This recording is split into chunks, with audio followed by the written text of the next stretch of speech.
My grandmother's house had a blue door. She had painted it herself, at 71, on a Saturday in April when the weather finally turned warm enough. I had handed her the brush. I was standing in front of that door on a Wednesday night at 10 p.m., and the key I had carried for 6 years no longer fit the lock. They had changed it. While my grandmother was still in the hospital, still alive, still breathing, still telling nurses she wanted to go home. I stood on that porch in the dark, and I was 27 years old, and I had exactly 72 hours before my cousins met with a real estate agent to sell a house that was supposed to be mine. What I had in my hands was a shoebox. My grandmother had given it to me 3 years ago, in the particular way she gave important things, quietly, without ceremony, like it was just a small favor. "Keep this somewhere safe," she had said. "Don't open it unless you need to." I had never needed to, until tonight. Welcome back. I'm Nora. I'm 29. This is the story of 72 hours, a blue front door, and everything my grandmother put in that box. My parents divorced when I was 9. Not cleanly, not kindly. The kind of divorce that turns a house into a war zone and leaves a child standing in the hallway trying to figure out which room is safe. Neither room was safe for very long. My grandmother, my mother's mother, Eleanor, saw what was happening. She did not make a scene. She did not give speeches. She simply made her house available. That summer she asked if I wanted to stay for a while. I brought one bag. I stayed for 4 years. Her house on Clement Street was the place where I learned that a home could be quiet. That dinner happened at the same time every night. That someone could be consistently, reliably there without it being a performance. She taught me to cook. She drove me to school in a car that smelled like her hand lotion. She came to every school event, sat in the front row, and clapped louder than any other adult in the room. When I went to college, I called her every Sunday. When I graduated, she was in the front row again.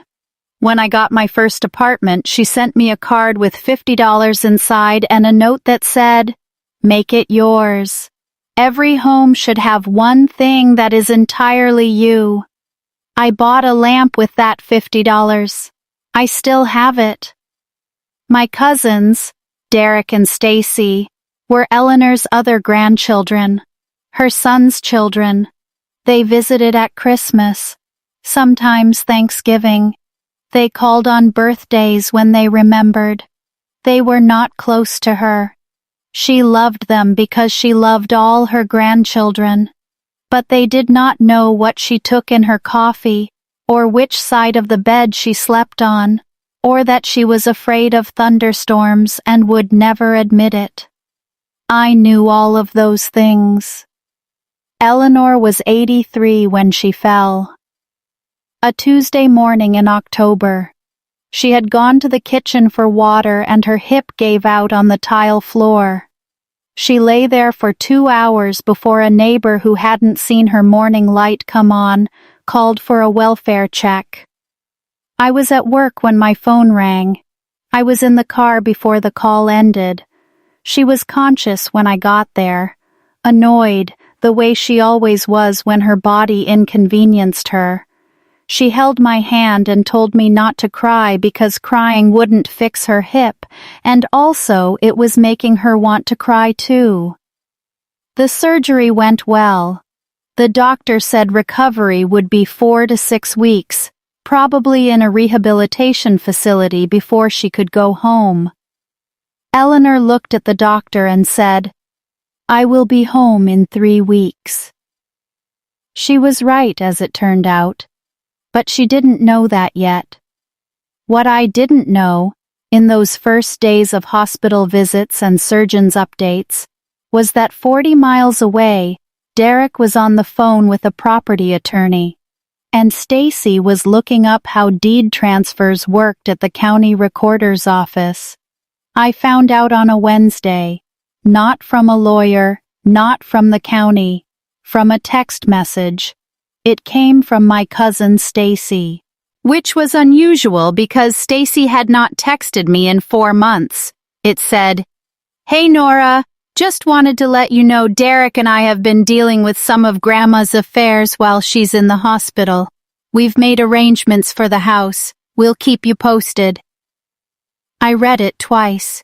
Made arrangements for the house. I called Eleanor immediately. She answered on the 3rd ring, sounding tired. I asked her if she had spoken to Derek and Stacy about the house. There was a pause. "They came to visit yesterday," she said carefully. "They had some papers. Her voice changed. The particular change I had learned to recognize. The voice she used when she was uncertain but didn't want to show it. "Eleanor," I said softly, "did you sign something?" "I may have," she said. They said it was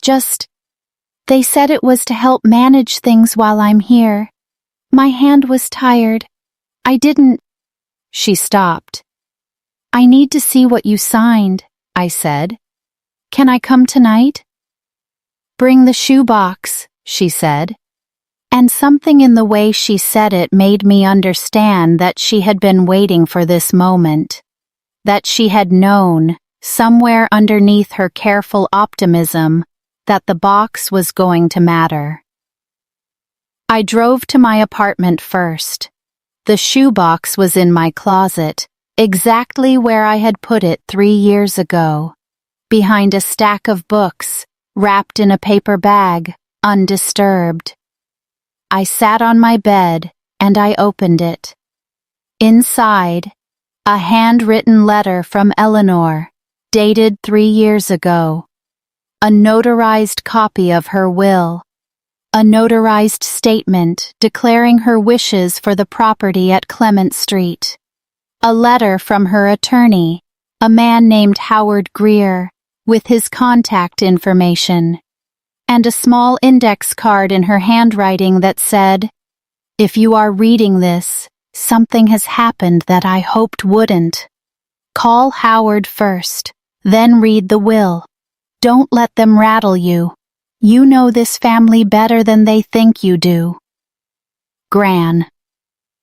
I read that card 3 times. Then I called Howard Greer. It was 9:15 p.m. He answered. Howard Greer was 67 and had been Eleanor's attorney for 22 years. He sounded, when I explained why I was calling, like a man who had been half expecting this call. "Eleanor told me about the box," he said. "She told me she'd given it to you. Let me ask you something. Did you see the county recorder notification?" I had not. Howard explained. A property fraud alert had been set up on Eleanor's Clement Street property by Howard himself at Eleanor's request 2 years ago. He had received a notification that afternoon. A quitclaim deed had been filed that day, transferring Eleanor's property to Derek and Stacy Harmon jointly, filed while Eleanor was in a hospital bed, signed, supposedly, by Eleanor. "Her signature," I said. "Is it?" "I have a copy of the filed document," Howard said, "and I have 20 years of Eleanor's signatures in my files. I compared them this afternoon when the alert came in." He paused. "It's not her signature, Nora." Howard told me what we were working with. The fraudulent deed had been filed. The county had stamped it. They always stamp. They never verify. On paper, in the county's records, the house now belonged to Derek and Stacy. But the fraud alert existed. Eleanor was alive and could testify. Howard had authenticated signature comparisons. And Eleanor's valid will, the one in my shoebox, clearly left the Clement Street property to me, her primary caregiver grandchild. "We can unwind this," Howard said, "but we need to move. If they sell to a third party in good faith, it becomes significantly more complicated." "They have a real estate appointment," I said, "Friday morning." Howard was quiet for a second. "Then we have 72 hours, he said. "Here's what we're going to do." Howard called the county recorder's office first thing Thursday morning. He filed a notice of fraudulent deed with supporting documentation, Eleanor's authentic signature samples, the fraud alert record, his professional affidavit. He also called the police. Then we went to the hospital. Eleanor, propped up in her hospital bed, gave a recorded statement to a detective with Howard present. She said she had not understood what she signed. She said she had been told it was a care management document. She said she had asked to read it properly and had been told it was standard paperwork. She said her vision without her glasses made close reading difficult, and they had told her that was fine. It was just routine. She said all of this clearly, in the voice of a woman who had spent 83 years learning exactly when to be gentle and when to be something else entirely. She was something else entirely that Thursday afternoon. Howard contacted them Thursday evening. He did not call. He sent a formal letter by email, certified mail, and text. It outlined, precisely, the fraudulent deed had been flagged and reported. Eleanor had given a formal statement to law enforcement. The county recorder had been notified and the deed was under legal challenge. The real estate appointment Friday was to be canceled immediately. Any attempt to show, sell, or transfer the property in any form would be considered additional counts of fraud and misrepresentation. They had 24 hours to provide written confirmation of cancellation. Derek called me 20 minutes later. He was furious in the way people are furious when they have been caught doing something and have decided the best response is to be loud about it. "You went to the police," he said, "over a family property matter. You involved the police." "You forged your grandmother's signature," I said, "while she was in the hospital with a broken hip." She agreed to it. She said, "She gave a recorded statement today, Derek, a recorded statement to a detective, about exactly what you told her she was signing." Silence. "She's 83, he said. His voice had changed, smaller now, defensive. "She's 83, I said. And she set up a fraud alert on her own property 2 years ago because she knew her family well enough to prepare for this. Cancel the appointment." He hung up. The appointment was canceled by 10 p.m. Howard appeared before a judge on Friday morning. The hearing was brief. These things move faster than you might think when you have a living property owner's testimony, a professional handwriting comparison, and a fraud alert on record. The judge voided the deed. The Clement Street property reverted to Eleanor's name. All county records were corrected. The matter was referred to the district attorney's office for review of criminal fraud charges. Both Derek and Stacy were ultimately charged. They took a deal: misdemeanor fraud, probation, community service, and a civil agreement acknowledging Eleanor's valid will as the controlling document. My name stayed in that will. The Clement Street property stayed in Eleanor's name until she decided otherwise. That Friday evening, I drove to the hospital. I brought Eleanor her favorite tea from the place 2 blocks from her house. I still had my key to the original lock. We sat together while she drank it. She asked me what had happened step by step. I told her. When I finished, she was quiet. Then she said, I gave you that box because I knew you were the one who would open it at the right moment and do exactly the right thing. You prepared everything, I said. I raised you, she said, as if that explained it. It did. Eleanor came home in 3 weeks, exactly as she had told the doctor she would. I was there when the transport van pulled up.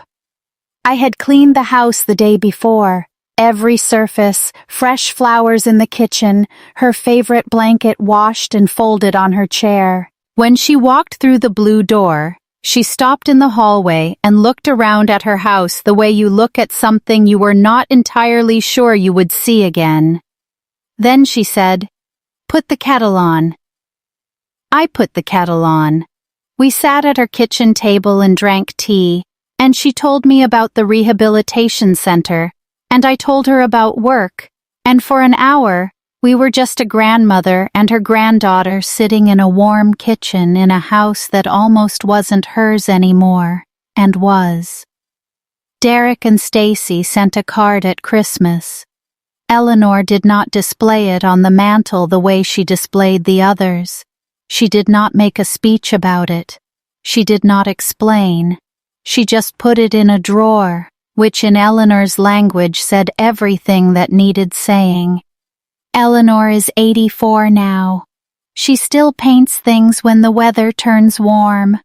She is slower, more careful, but her opinions about the right color for any given surface have not moderated at all. I visit every week. I still have my key, the original one, for the original lock, the lock that was briefly changed and then changed back. The house on Clement Street will be mine someday. It says so in a document that has been notarized and witnessed and is sitting in Howard Greer's office and also in a shoebox in my closet. I keep the shoebox, even though it's empty now. I keep it because it reminds me of something Eleanor understood that I am still learning. The people who love you best don't just love you in the moment. They prepare for your future before you know you're going to need it. She spent 83 years watching this family. She knew exactly who would do what, and she made sure that when they did, someone was already ready. That someone was me, and she made me ready. If you have someone in your life who has prepared things quietly for you, tell them you see it. You may not know yet what they've left in a box somewhere, but someday you might need to open it. Leave a comment. Share this. Subscribe, because there are more stories where this came from. See you in the next one.